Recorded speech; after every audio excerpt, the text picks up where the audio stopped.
Hello, I'm Matthew Gatica. I'm Kyler's father. And I am Stephanie Gatica, Kyler's mother. Kyler was very well known as the kind kid at school.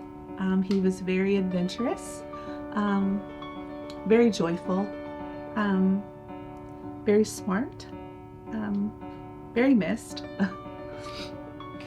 Yeah, he just had a light about him that made people gravitate to him, and he never realized just how powerful that light in him truly was. And others just, like I said, just flocked to him, and he never turned a person away. Just always wanted to be someone's friend. A very kind soul, one that is a once in a lifetime type of person you'll ever meet.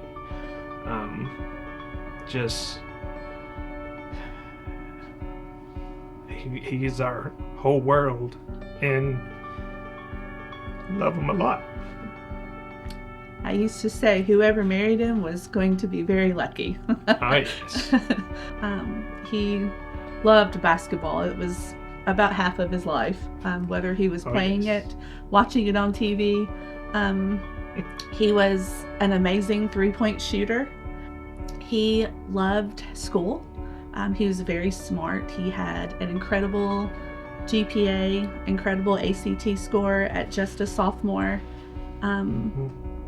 He was destined to do great things on this earth. Right after we lost Kyler, one story that both Matt and I, it sticks to us, is we were talking to a classmate at school that we had not met. But there was one powerful statement that he actually said to us that kind of sums up who Kyler was from an early age till the day that we lost him. He looked at us and stated, "Your son is the reason we still believe there is good in this world." And coming from a teenage boy, that is something that has just really stuck with us. It's not always easy to share something that's that intimate of a feeling within yourself. Circling back to him being young, I've actually wrote a children's book called Kind Like Kyler, and it actually includes a lot of different small acts of kindness that he did in elementary school, true stories that we have heard. One was he saw a child sitting on what's called a buddy bench at school when someone doesn't have a friend to play with, and he was the child that walked over and asked the kid to play. It provides a great message of kindness, how one small kind act will and can change a person's life, and that one act of kindness would always be remembered. Kind on another level, that it changed people's lives, and that's the stories that we have been uncovering after losing Kyler, and his classmates and friends would share with us, and it's very inspiring and captivating to just hear that, of how good you knew your child is, but they took it to another level when they were away from you. We were coming home from fall break. Originally, we were supposed to go to Orlando. We had a family vacation scheduled there with amusement parks because Kyler loved amusement parks. Hurricane was coming. I don't even remember, Hurricane Milton, I think, was on its way. We didn't realize it was going to hit Orlando, so we realized we had to take a turn and go somewhere else, that it wasn't going to be affecting that area. We looked on the map basically in Florida and said, where's it not going to hit? Panama City Beach. And Kyler loved the beach. We thought we'll just head there. So we did. We had a wonderful week with him. A lot of fun. He loved the beach. Lots of laughs. On the way home, we were only 30 minutes away from home. We were coming to a stop on the interstate, and traffic was slowing down, and we literally had came to just about a complete stop. I think we were less than 5 miles an hour and then came to a complete stop. And someone wasn't paying attention, and we were rear-ended by another driver. We survived, but Kyler did not.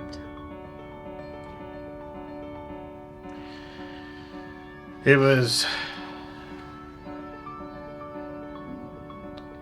the most horrific feeling to wake up from that type of accident, and you realize what had happened, but at the same time you can't focus on anything. Your head's ringing, things are just swirling around your head. Your vision isn't very good at that moment because you're just waking up from just being hit so hard. And it's something that we consciously fight to not remember, because that moment of losing Kyler does not define our son. No. So we spend a lot of time remembering all the good times to push back that one horrific moment that has just ruined our lives. And we say the pain is tremendous, but it's not greater than the love we have for him. Nope. So the last thing that we're going to do is let this accident define him. We're going to continue carrying his light, and we're going to find moments of joy and hold on to it, because we spend more than enough of our time and surrounded in pain and sorrow that you can't live in that every second. But the bad is just carrying it every day and having to live with it every day. Yeah, for me, the grief it's a forever process that you're going to experience when you lose a child. It's always sadness. Then you move to anger, and you may move back to sadness, or you may take a few steps forward in your grief process, but it's a yo-yo effect of one step forward, one step back, and it don't stop. So I actually reached out on Facebook, and I did a post, I think, on a community page, and I was just a desperate mother screaming for help. And I actually had complete strangers that offered us guidance to several places. We tried several places. I had a couple of people mention Lantern Lane, and I thought, you know what, let's give them a shot and see what they can help us with. I felt like the right place for us was Lantern Lane the first day that I met Ralph. He was so compassionate. His compassion was unmatched. It's beyond measure. It's beyond measurable. He just had this warmth about him. Literally never met us, but embraced us the day that we met him. He still tells us to this day that he knows that he can't fix us, because this is something that cannot be fixed, but he can help walk us through this journey and help us begin to heal. And that's all we could have ever asked. We've been taught how to understand our feelings. We've been taught to know that it's okay to not be okay. And it's okay to express your hurt and your sadness, to be in that feeling and let it wash over you when you're in that sadness. And if it's tears that need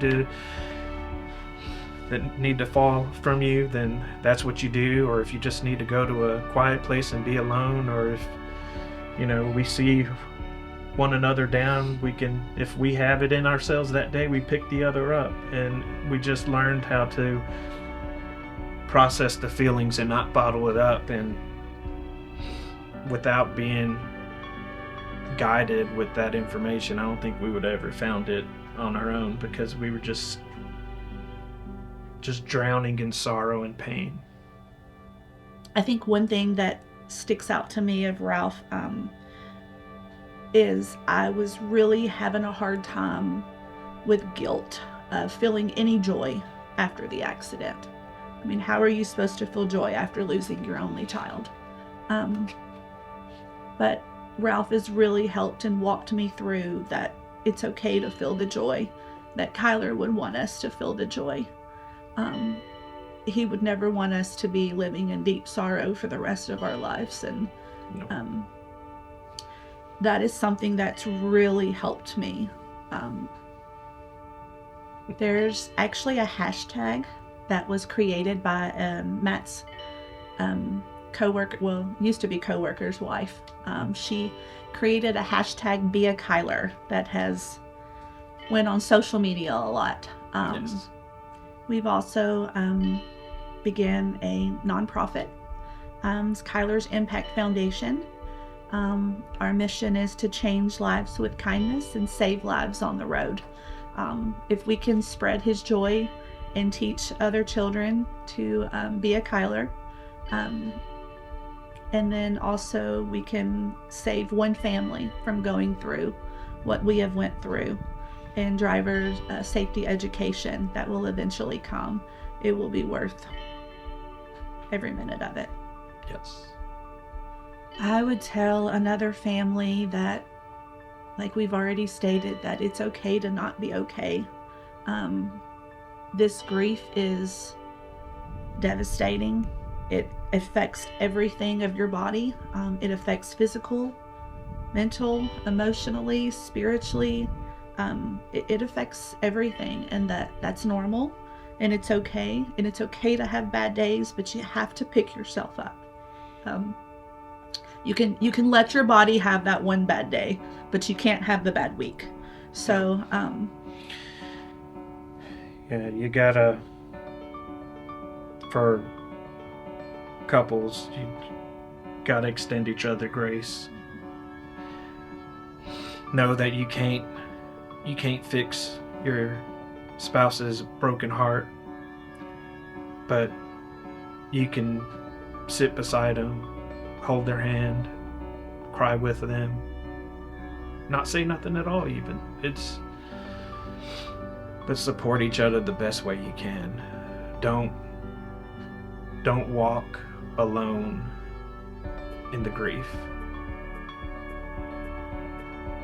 And I would also add to honor your child by getting up every day, because it's so much harder said than done, and that is a true honor to get up every day and fight for your child. He loves us so much. He would be extremely proud of us.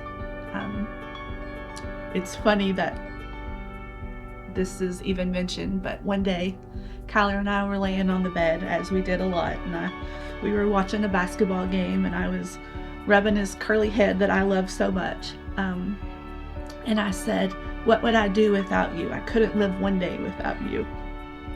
And he just smiled and looked at me, and he said, "Mom, yes, you could." And I thought in my heart, there's no way I could live without him. And we weren't given a choice. But every day we will get up and fight to continue his legacy and his honor, which is what he deserves. He is our light that keeps us going even to this day.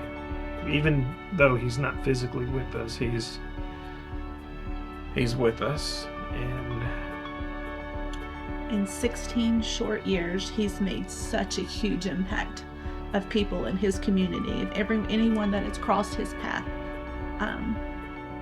And we know this is only the beginning, which is why we created Kyler's Impact Foundation, because his impact isn't done. it's not. 16. Kyler. Tyler?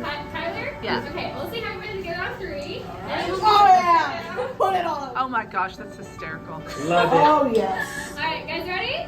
Ready. 1, 2, 3. Happy birthday